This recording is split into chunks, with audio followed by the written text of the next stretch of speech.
Hello, and welcome back to the Tea and Soju C Drama Podcast, your safe spot for C drama chatter. I'm your host, Liliana, and it's time to sit back, grab your tea, and let's chat Asian dramas. In today's episode, it is the end of the month, which means it's currently watching time. And so this episode will basically be how my currently watching list is looking like at the end of May. So just before we get into that, some housekeeping. If you like the podcast, please like, share, and subscribe on the platform you listen to. That really helps the podcast reach other listeners. For more content, check out Patreon, where you can find behind the scenes, first impressions, movie reviews, and more. I would like to thank my patrons, are Purple Dinosaurus, Marta, Souza, Caitlin, Lorna, Cheryl, Julia, Nancy, Grace, Amanda, Jane, Camila, Cindy, Victoria, Tate, Valerie, and Catherine. You guys really help the podcast through Patreon, and I hope you guys enjoy the content I post over there. And finally, if you would like to chat to me or find a community, check out Discord, Instagram, and other socials. The link is in the episode notes. So that is all the housekeeping out of the way. I feel like May has been a better month for me in terms of watching, just because I feel like I finished a lot of dramas. So I feel like there's that, but I also now, my list is fairly small. So I don't know how long this episode's going to be, because I just feel like I'm not watching a lot at the moment. And I don't actually know. I'm at that stage where I feel like I don't know what to pick up. I'm in one of those moods where I'm just finding it difficult to pick up a drama, and that's not great in general, but especially if you do a podcast as a hobby, because it means that your, well of ideas for the podcast also kind of dries up a little bit. So I don't know.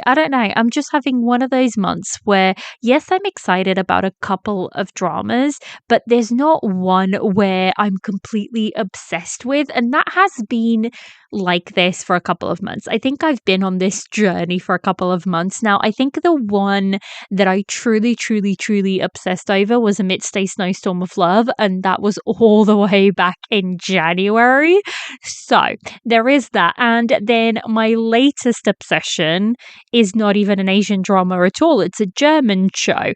So, there is that. I am debating whether I just throw caution to the wind and do an episode on that German show with a couple of guests, because I think it would be chaotic and a lot of fun. I'm just wondering if that is something that my listeners would enjoy listening to. You almost don't want to rock the boat too much, but then again, it's like, well, at the end of the day, it's also my podcast, and you kind of want to talk about things that you've really enjoyed lately. So I don't know. I'm having one of those moments where I'm figuring things out, guys. But so let's try and get into this and see where sort of my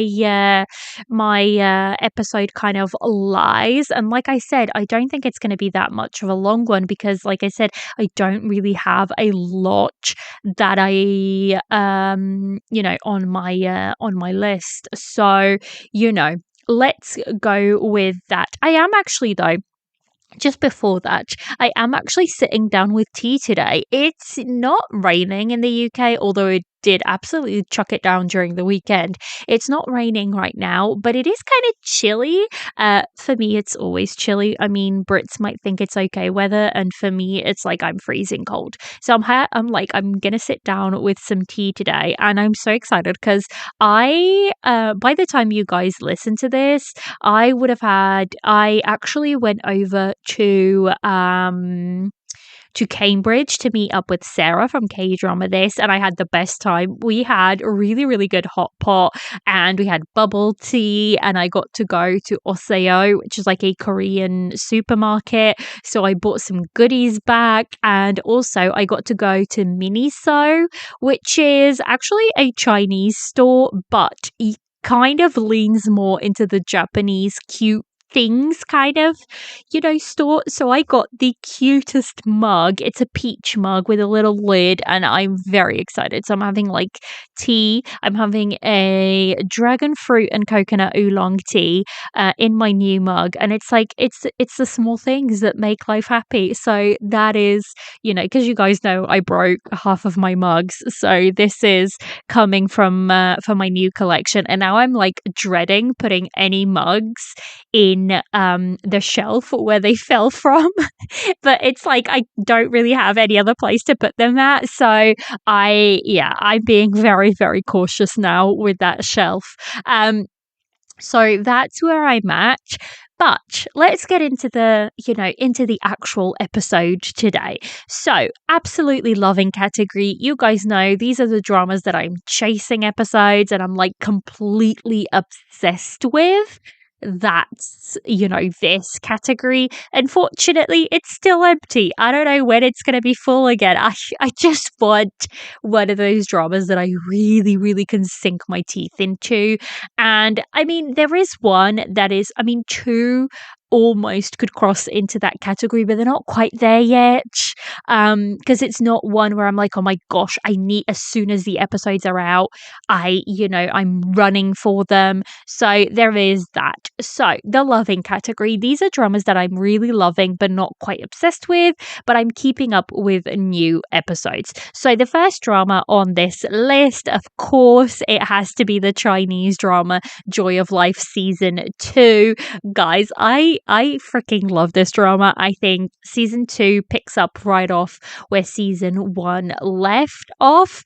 And when I tell you, I'm so glad I'm not part of the 5-year wait group, because, guys, if you are one of those watchers who watched Joy of Life Season 1 all the way back in 2019, and you had to wait till 2024 for season 2, I am in awe of you, because that is commitment. Because season 1 does end on a very heavy,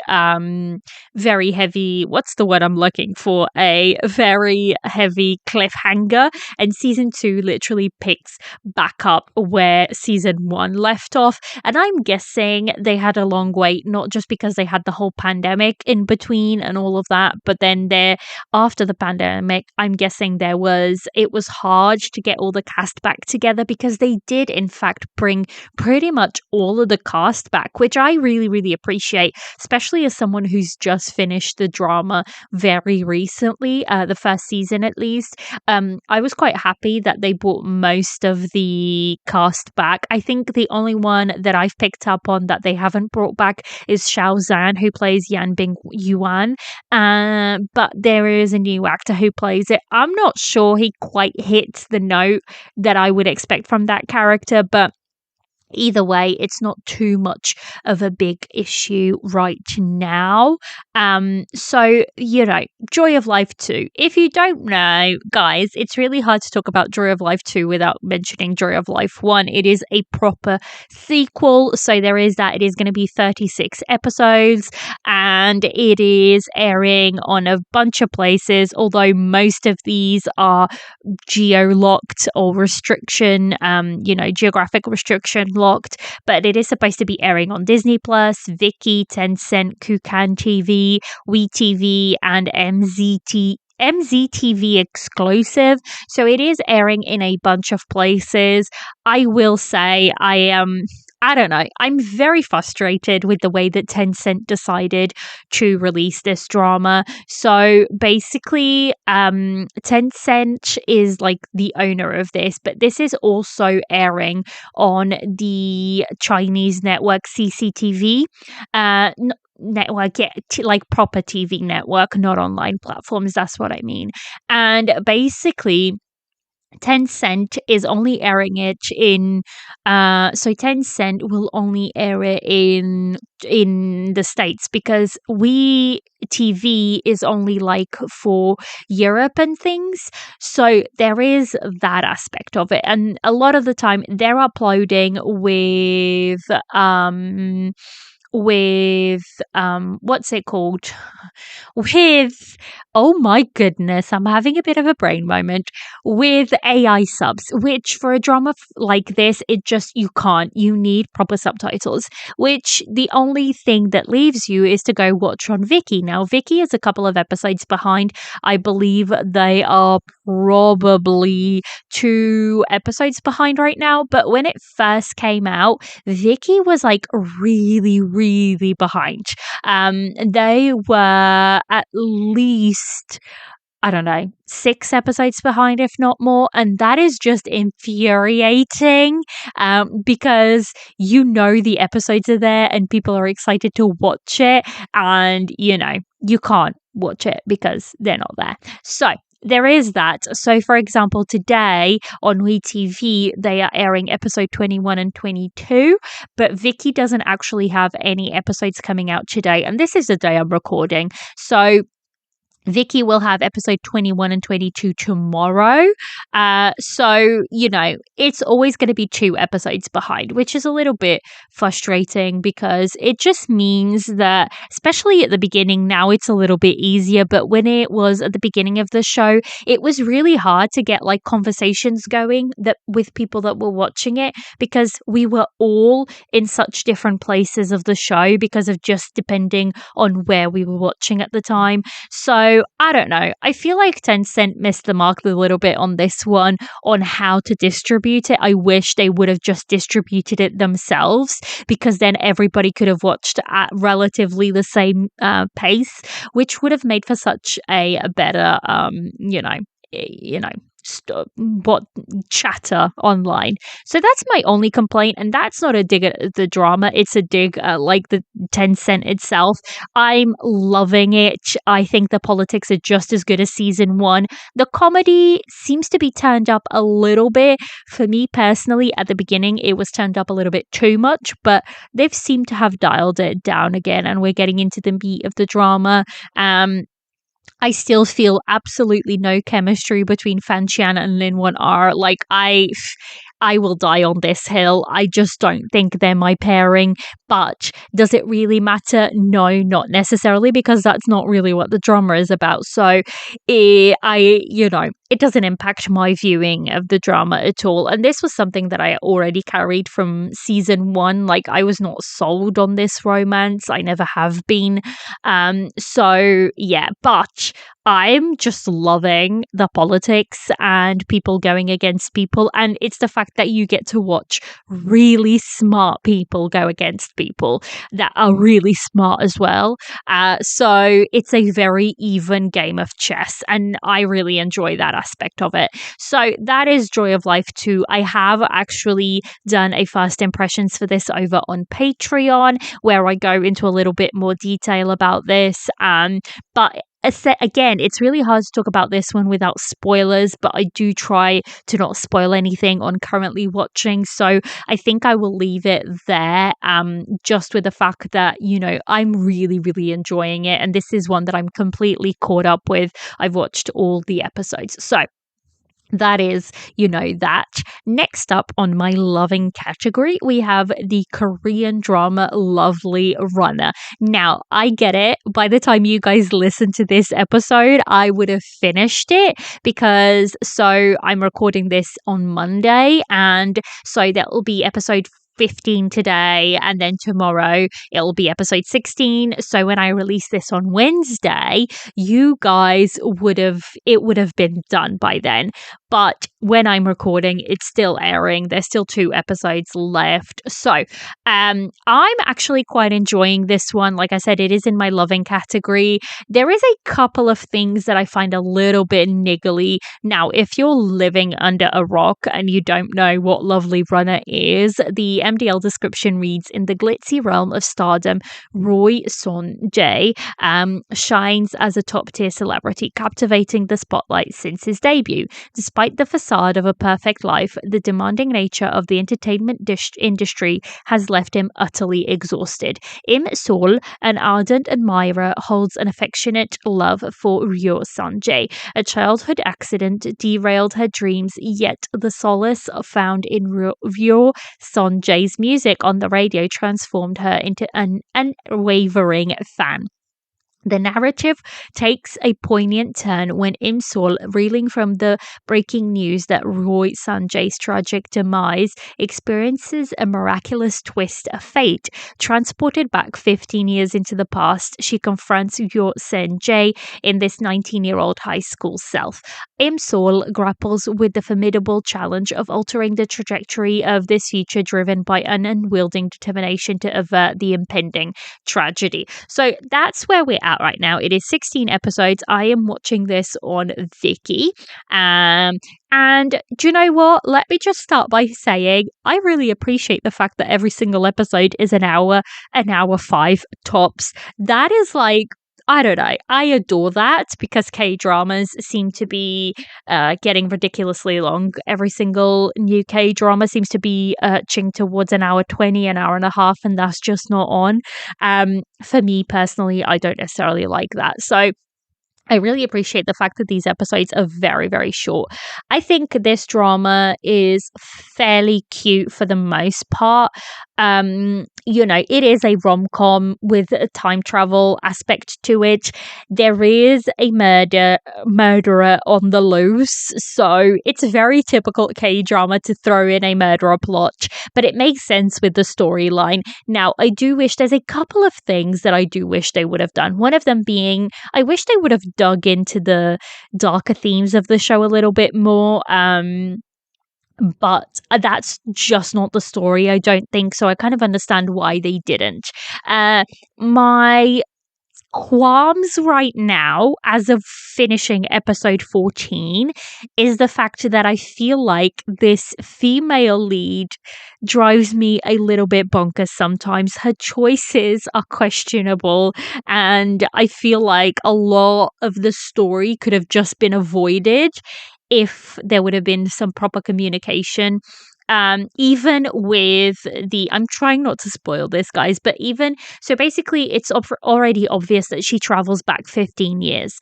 And the fact is, she can't talk about events of the future to the people, in the past. That's just not how it works. It's one of the rules. And they sort of have to figure it out through clues that she kind of leaves, but she can't directly talk about it, which is fine, but there's aspects of it where she could have talked about it and there could have been conversations which would have avoided situations. I'm particularly thinking about episode 13 and 14. But that was just not the case. So yeah, I'm really enjoying it. I'm loving it. I'm not really obsessed with it because I do have niggly problems with it. And I'm thinking, where am I going to land in terms of when it finishes up tomorrow, the last episode? I'm intrigued to see where I'm going to land with it, just because I do think there's quite a few things. I don't know. I feel like we time traveled a little bit too much at times. We keep going backwards and forwards and making the same mistakes in a sense, or leading to the same conclusions. So I don't know what's going to happen. I am really, really, really enjoying it still, though. Even though it feels like I'm crapping on this drama, I'm honestly not, guys. I am really, really enjoying it. I like the main couple. I think they're freaking adorable. I don't really care for like the brother character and the best friend romance plot. Like, it's not really something that I care for that much, but the main couple is so freaking adorable. I feel like this male lead is so good. So the male lead is actually played by Bae Won Suk, and he plays Ryu Sanjay. I feel like Kim Hae Yoon plays Im Sol, and to be honest, is there anybody else that could play Im Sol? I don't think so. She does manage to pull off these characters really, really well. So there is that. So like I said, I'm really, really enjoying it. I hope it sticks the landing in episode 16. I do think They could have probably made this a 12 episode for a tighter storyline, but that's not the case. And it's still good. So, and I'm still loving it. It is on my loving category. So, even though it feels like I'm harpering on about it, I am actually really, really enjoying it. So, that's the only two that's on my loving category, guys. That is it. Only two shows, but also very different from one another. So, like, it's night and day, these two dramas. But, I'm quite enjoying it. Oh, just a little side note though. You guys know that if you use my drama list, and if you actually go on the web instead of the phone app, if you use like the web address for the page, it'll give you the name that it was probably supposed to be at the time. And I just think Lovely Runner's name is really, really cute, because the one they have it on there is Time Walking on Memory. And I feel like that is very much applicable to the story. So, that is just an aside. So yeah, let's move on to my enjoying category. So the the enjoying category are the dramas that I am enjoying and casually watching, and I might and probably am behind on episodes on. So the first one on there is the Japanese drama I Love You. Now this has been on my list for a while, and the reason is Drama Trio are going to be covering this, and we weren't able to record for like a month's time or whatever it is. So I sort of decided, I had only watched I think 1 or 2 episodes, so I'm actually gonna wait and watch the rest of it just before I record with the Drama Trio, so then the drama is very, very fresh in my mind. So that's the only reason that is, still on my list. I am enjoying it. The reason why it's on my enjoying is because I really like the first 2 episodes. I don't know where I'm going to land on it later on, but that's where we're at. The next one is one that I've actually brought out of my on hold list. It is a Chinese drama called Small Town Stories. I had put this on hold simply because the subs were not great at all on iQIYI.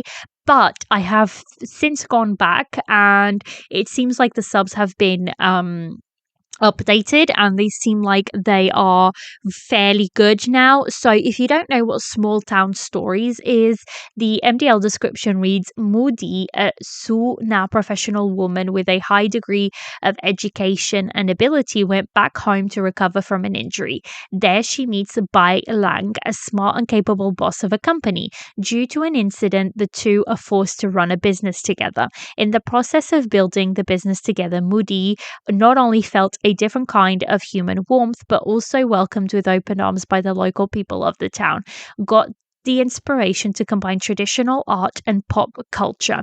Moody has a new understanding of the folk music she once used to love. She has made continual progress in performances and have received much praise. She also changed her rocky start with Bai Lang for better. In the end, Moody and the members of the folk orchestra took opportunity to make traditional music that's known and loved by many. So it's basically like she's going back to her hometown and things happen. She has to work with this guy who is a boss, but he's not your typical boss guy. So he's not like your cold CEO or anything like that. He's actually a pretty fun character. He is moody a lot of the time, but he is actually very fun to be around with his friends. He just clashes with the female lead like fairly quick. And he doesn't even dress in suits or anything. Half the time he's in like, very patterned shirts and khakis and that sort of thing, or very almost athleisure kind of clothes. So it's quite different in that aspect. And I had watched, I believe, 1 episode, but the subtitles were really, really doing my head in. So I was like, I need to pause this. And finally, the subtitles are back to where I think it's fine to watch. So it is airing. I'm watching it on iQIYI. It is an iQIYI original. It is 30 episodes of 45 minutes. the cast for this is also people that I hadn't really seen before. The female lead is Carlina Zhang, who I don't think I had, like I said, I'm just looking, having a little quick gander at her MDL, but I don't think I had seen her in anything. No, I don't. Oh my gosh, yes, I have. How could I forget this? Oh my goodness. Yes, I have seen her. She's a female lead from Shining for one thing, but she looks very different in this one. In my defense, guys, she looks very, very different in this one. How did I not tweak that she was a female lead from Shining for one thing? That is ridiculous. So I have watched her before. I really, really enjoyed Shining for one thing. Oh, that's even more exciting now that I realize it's her. So that's the female lead. And then the male lead is someone called Guy Ting. And I'm just looking through some of the things to see if I've watched him in anything. So he was in A Love So Beautiful. He played the second male lead. So I've watched him there. But I don't think I have watched him in anything else. Oh, apparently he was also in Rising with the Wind, which I did watch, so I saw him there as well. So actually I have seen both of these in a couple of things. So I'm very excited to sort of see both of them in a very different role. But yeah, so it's her going back to her hometown, and she's a classic folk music singer, but she's kind of lost the will for it in a sense. So it's her going back to her hometown and kind of like clicking with that aspect of it and kind of like falling in love with it again. So that is Small Town Stories. I'm only about 2 or 3 episodes in, but I am already enjoying it. I think it's going to be one of those that I'm going to find very comforting, even though I don't think it's one that I necessarily want to binge. So I might just do an episode here and there. So yeah. So the next one on my enjoying category is it's a Chinese drama, and it is called The Blood of Youth. Now, this one was recommended to me for my 12 for 12 challenge, and now that I finished both Nirvana in Fire and also I have finished Joy of Life season 1, which were both from that list, I kind of want to try and start picking up some other of these dramas. I think the one that I'm probably going to leave for last is The Story of Minglan, because it is the longest, and I reckon I will probably be watching that into 2025, but I do want to try and knock some other ones out. Now, The Blood of Youth, it is a wuxia. It has, oh my goodness, it has a really, really long MDL description, but it's 40 episodes. I'm watching it on Yoku, but it's also available on Viki.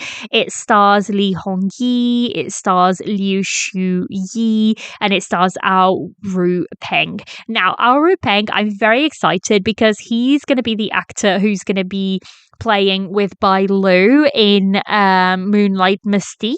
So I'm very, very excited about that. But I don't think I have watched him in many things. I did watch him in Wrong Carriage, Right Groom, but I ended up dropping that one. So I never finished it. So I don't think there is anything else on. Oh, I did watch Unusual Idol Love, but I believe I dropped that. Yes, I dropped. So I've not had the best track record with this actor. So I'm really, really hoping The Blood of Youth changes that, because his character here is a lot of fun already. I've only watched, I think, about 3 episodes, and I'm already quite excited about it.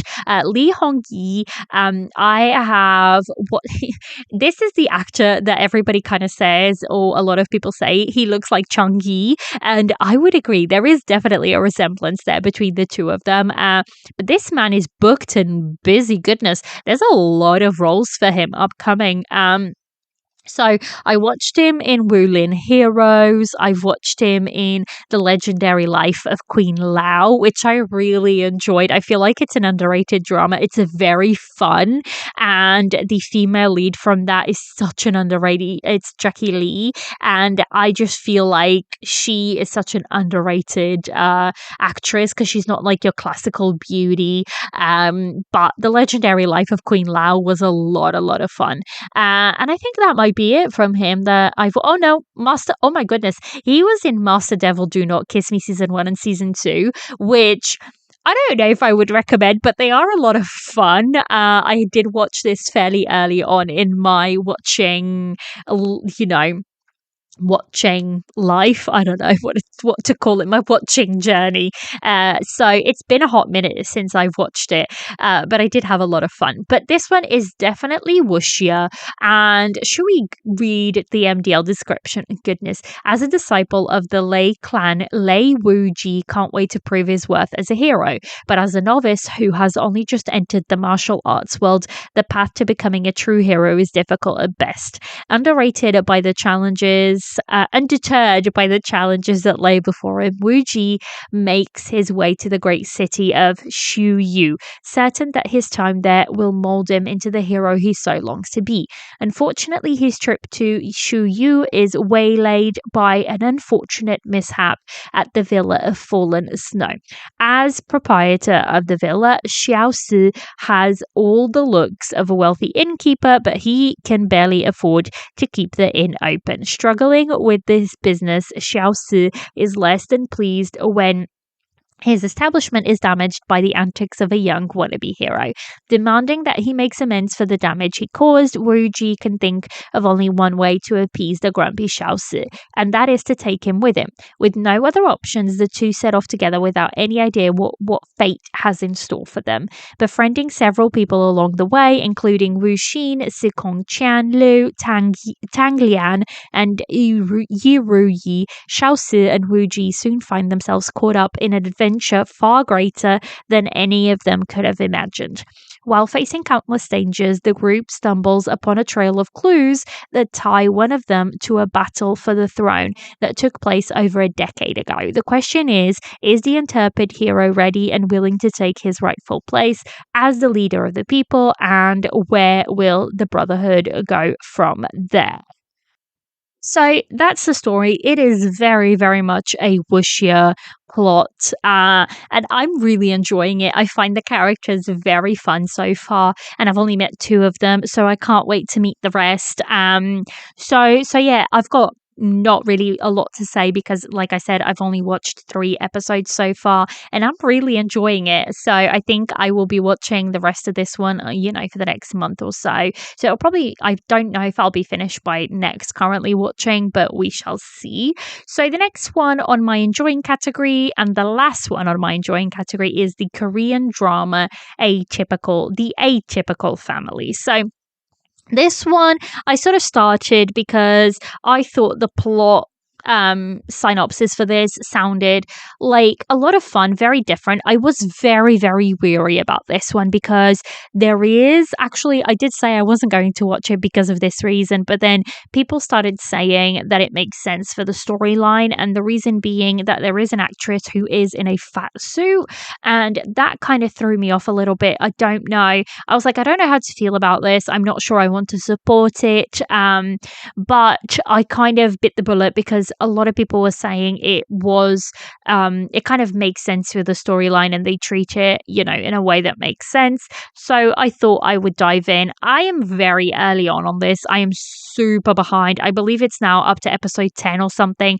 and I've only watched 2 episodes. So I got sidetracked with other dramas that I had to finish, but I'm planning that by episode, this is only 12 episodes, so I feel like I really, really want to be caught up because by episode 9 of 12 airing on June 1st. So I'm not as behind as I thought I would be. Oh, okay. Okay, so that's not too bad. So 8 episodes, so I've got 6 episodes. My plan is to be completely caught up by the time episode 9 comes out. So I can sort of cruise into the last 4 episodes because this one's only 12 episodes. I appreciate that a lot. If you're not watching this one, the MDL description basically reads Bok Gi-ju and his family were born with different supernatural powers.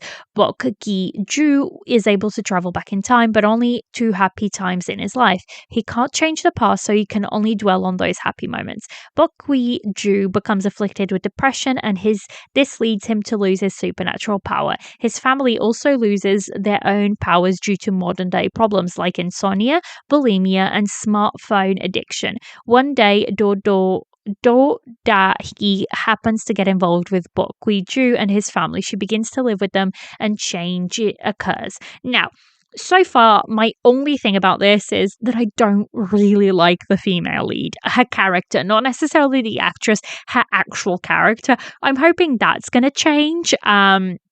If you're watching this one and you're listening, please come and, talk to me on Instagram or Discord and let me know what you think. Does she change? Because that's really my only bigger problem with this drama so far, is the fact that I'm not a fan of the female lead at all right now. And yeah, that's the only thing that's keeping me from watching this more profusely, binging it a bit more. So I'm hoping, like I said, to be caught up with it anyways. I find the plot quite interesting because it just seems like a different kind of story, and that's exciting. So, it's the fact that it's talking about things that are very prevalent in 2024, like depression and bulimia and all of those things. So, that's where I'm at right now with this drama. So, moving along to the too early to tell category, and that is dramas I have watched very few episodes and I'm still undecided about. Now, guys, believe it or not, last time we did currently watching, I put Divine Emissary on my too early to tell because I think I'd watched an episode or two at the time, and I had completely forgotten to put it on my currently watching on MDL, which meant I completely forgot about this drama until I opened up my episode notes from April to because basically what I do is I have an outline just with links, so it's very easy for me to access the dramas and talk about them. And every month I go in, I opened up the document from last month, and then I copy and paste and kind of jig things about, if that makes sense. So I opened up April's currently watching document, and I realized, oh my gosh, I completely forgot about Divine Emissary. So I left it on here, but I'm not sure what that says about the drama, to be quite honest, if it's the case that I completely forgot about it. Now, if you don't know, my Divine Emissary is the adaptation of the Korean short story Splash Splash Love, which I really, really loved. This one is 24 episodes, which is way, way longer than the Korean version. And it's about 20 minutes, 25 minutes per episode or something along those lines. So it is completely finished. It is a Yoku production. Am I going to go back to it? I actually don't know, but I'm curious enough that I think I might. Hopefully I won't forget about it this time round. So I may, so that is on there, and I just don't know whether I just completely forgot about it. So the next one on my too early to tell is one again off my 12 for 12 challenge, and it is a Japanese drama, and it's called Overprotected Kahako. Now this one is very, very early. I have watched the first episode and a bit. I'm not sure about it. This one is from 2017. It's definitely, you can tell it's an older drama, which is okay. I'm just not sure it's the type of drama that I like right now, or that I like at all.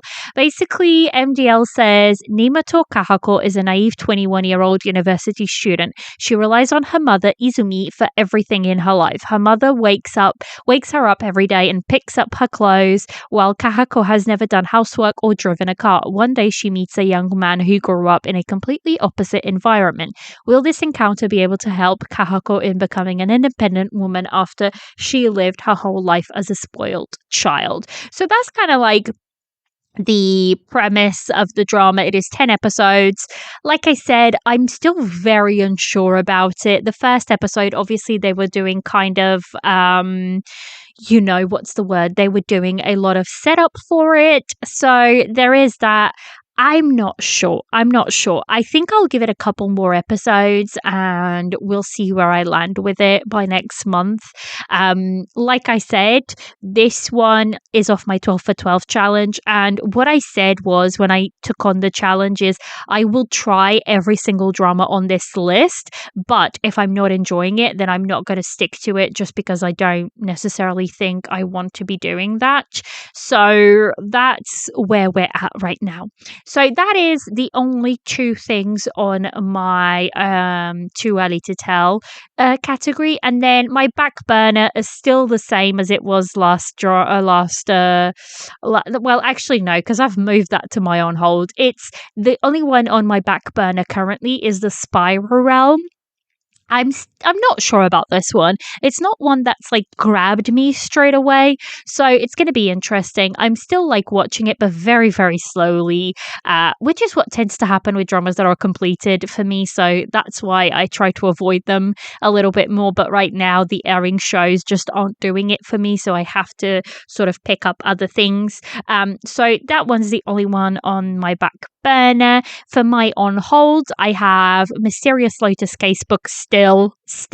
Do you know when I'm going to finish this? I reckon I'm going to finish this when the drama trio decide to sit down and be like, this is the drama we're going to be reviewing, because then it kind of like lights a spark in me, so to speak, because we're going to be reviewing it, so I'll have to watch it. So maybe that's what I need to do. I need to sit down with the drama trio and be like, guys, when are we going to review this? Because both Jess and Caitlin have said that they want to watch it. So there is that. Moving is still on my on hold list, although I don't think it's going to be on there for very much longer, because I plan to take moving out of my on hold list just because it's the shorter drama. So I'm hoping I can nip that one out and finish it up. And then The Legend of Shanli, I've put it on my on hold. I don't know, guys. I'm enjoying it, but the thing is, I kind of lost my steam with it, my rhythm with it, and now I feel like I'm finding it very difficult to kind of like get back in. So we shall see. It is on my on hold right now, so my on hold is looking pretty good. For dropped dramas, I dropped two. One of them being What's Wrong with Secretary Kim, the Philippines version. It was like already a background watch, and because I knew the story, but I just felt like it was a little bit, I don't know, it was going a bit off the rails, and I just wasn't enjoying it that much, and I was just watching it for the sake of watching it, and that's not what we should be doing with any drama. Like, that's not the point of it. So I ended up dropping it. And then Men in Love, which is the one with Liang Jie and Hu Yitian, I believe. I'm pretty sure that is Liang Jie. Liang Ji and Hu Yitian as the main CP. Guys, this one just, I don't know. I was bored by episode. I think I watched, let me see how many. I watched 6 episodes and I was kind of bored. And people who had watched further on were saying, and people that I tend to trust with dramas, they were saying, I'm bored. If you're bored at episode 6, let it go. And I am in my ruthless era, so to speak. If I'm not enjoying it, I'm letting it go regardless. I already thought this was a 40 episode drama. It's going to be like 40 episode modern dramas tend to be hit or miss for me, and I need them to be a very specific type of drama for me to be okay with that length in a modern drama. So I let it go. I was like, I'm not in the mood for it. It's just not going to work for me. So I was a little bit bored. I was finding the chemistry was kind of like lackluster. So, and the story itself, there was a lot of like office politics, and that's just not the mood that I was in. So yeah, I let that one go. Now, looking forward to, I have one drama on here, and the reason being it's being heavily rumored for June, but there's no confirmation. So take that with a pinch of salt. I am very excited for this drama, and that is the Chinese drama Follow Your Heart. It stars the one and only Lu Yunqi as the male lead, and we've got Song Yi as the female lead. We also have Chang Lei, also known as Ryan Chang, as a support role in there. So I am so excited for this, guys. I am so excited. So if you don't know, this drama is it's a period historical Chinese drama, but it is sort of based on the Korean drama. Oh my goodness, I forgot. Oh, The Beauty Inside. That's the word I was looking for. It's based on The Beauty Inside. So there is that aspect to it. The synopsis on MDL reads, while secretly investigating a case, Jiang Xin Bai, a proud prince and the head constable who suffers from face blindness, accidentally meets the unorthodox Yan Nan Xing, a female doctor who changes her appearance every month. They were at odds when they met, and in order to keep their respective secrets hidden, they experience 3 marriages and 3 separations together. The two eventually join hands to eliminate the scourge of Wuxiang. Guys, when I tell you, this is just like feeding me. I am so excited for this drama. Not only is this one of my all-time favorite actors who just does brilliant in period costume, I feel like this is going to be a kind of different role for him that I'm very excited to see. But Song Yi is an up-and-coming, well, she's not an up-and-coming actress. She's fairly established, but she hasn't had like that role that has really broken her into the mainstream. But when I tell you she's one of my favorite characters in Joy of Life, she's one of my favorite characters in Joy of Life. So I'm just so excited to see her and him. I think this pairing is going to be fairly cool. I love the fact that they're going to have 3 marriages, 3 separations. I'm feeling a little bit of angst is going to happen and all of this. So I'm just all over very excited for this. It is an iQIYI drama, so it's got it all going for them. It does have its distribution license, so I don't know. I'm just very excited. It is rumored for a June premiere, so they are rumoring this to be the next drama after Fox Spirit Matchmaker, Red Moon Pact. So I am hopeful that that's going to be the case. If not, this is just going to be the drama in what I'm looking forward to category for a hot minute, because this is the drama that I'm most looking forward to. There's a lot of others, but this one is one that seems the closest to us having a premiere date for. So we'll see, because I'm pretty excited in general. Summertime tends to see some of the biggest Chinese dramas air. They save, in general, the summer is a really, really looked after slot for Chinese dramas because there's more people to watch them. People are at home. They're not, going to school and they take holiday, that sort of thing. So it is a very well sorted after slot, which means a lot of the time, the big productions come out during summertime. So I'm very, very excited for this if you haven't been able to tell. So that is the Chinese drama Follow Your Heart. Again, we do not have a confirmation date for this yet, but it's fairly heavily rumored, and the accounts that have the rumors tend to be accounts that are more or less a little bit more on the accurate side. So I'm just hopeful at this point. So we shall see. Keep an eye out. If you're not following me on Instagram, keep an eye out on there, because I do post a lot of the premieres. Not a lot, but stuff that I tend to want to watch, and others in general. I don't post everything because it's impossible to do so, but I do post them on my stories when they have been completely confirmed. So check that out. And then if you if you miss that, I do add them to the highlights on my Instagram page. So all of those are there as well.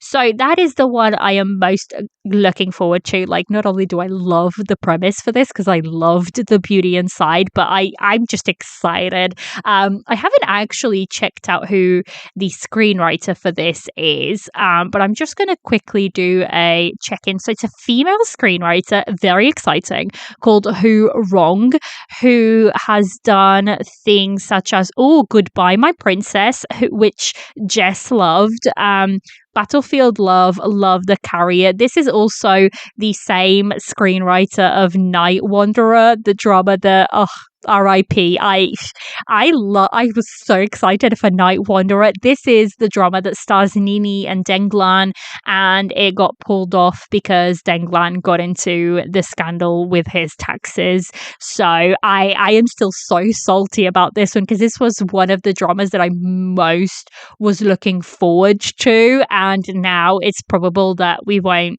be able to see. I mean, the promo for this was just stunning. I'm very salty about this one.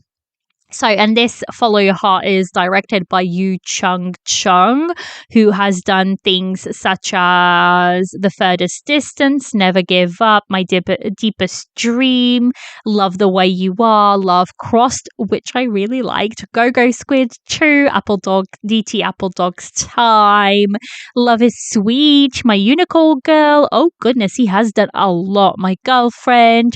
So he's directed a lot, and actually quite a few that I have watched and enjoyed. So that's exciting. Let's stop fangirling about a drama that we don't even have a date for, but there we are. That's why this category is here.